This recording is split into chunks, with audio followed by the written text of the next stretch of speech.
Halo guys, perkenalkan nama saya Gisela Gadis Jalilu, mahasiswi keperawatan tingkat 1 Poltekkes Kemenkes Manado. Saya akan mempresentasikan hasil kerja saya tentang sel manusia.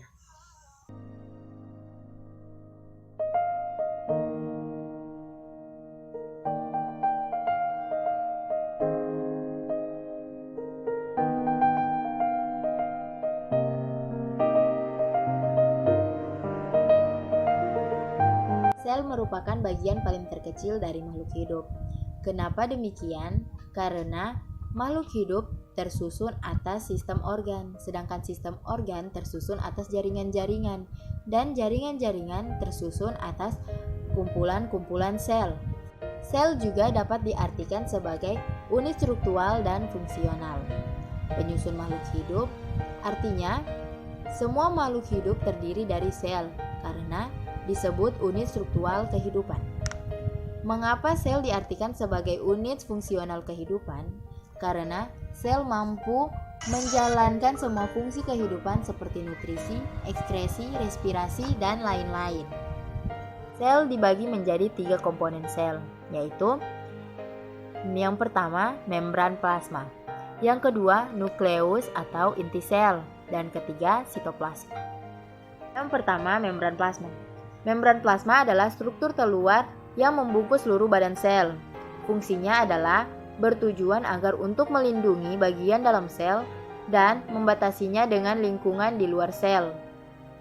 Membran plasma juga berfungsi sebagai tempat berlangsungnya transportasi zat dan diantaranya proses difusi dan osmotif. Yang kedua adalah nukleus.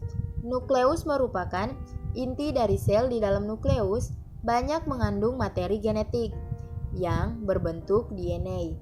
Fungsinya dari nukleus adalah untuk mengatur kegiatan sel berdasarkan informasi genetik yang dibawa oleh DNA. Yang ketiga adalah sitoplasma. Sitoplasma merupakan cairan kental seperti gel yang mengisi rongga di dalam sel. Di dalam sitoplasma terkandung banyak air dan persentase sebesar 800%. Sitoplasma juga berfungsi untuk menyalurkan dan melarutkan zat-zat makanan yang dibutuhkan organel-organel sel untuk melakukan aktivitas. Organel-organel sel tersebut antara lain mitokondria adalah organel sel berbentuk bulat lonjong seperti sosis yang berfungsi sebagai penghasil energi atau respirasi pada sel. Kedua, retikulum endoplasma atau RE merupakan jaringan yang tersusun oleh membran yang membentuk seperti jala. RE dibagi menjadi 2, yaitu RE kasar dan RE halus. RE kasar mengandung ribosom dan berfungsi untuk menghasilkan protein, sedangkan RE halus berfungsi untuk mengemas produk yang dihasilkan RE kasar ke dalam sebuah vertical transport yang selanjutnya dibawa ke badan Golgi. Yang ketiga adalah badan Golgi. Badan Golgi merupakan organel sel yang berbentuk kantung tersusun secara tipis berlapis-lapis. Di dalam badan Golgi, protein dari RE dimodifikasikan menjadi bentuk akhir yang akan diangkut dengan vesikel sekretorik melalui eksositosis. Yang keempat adalah peroksisom.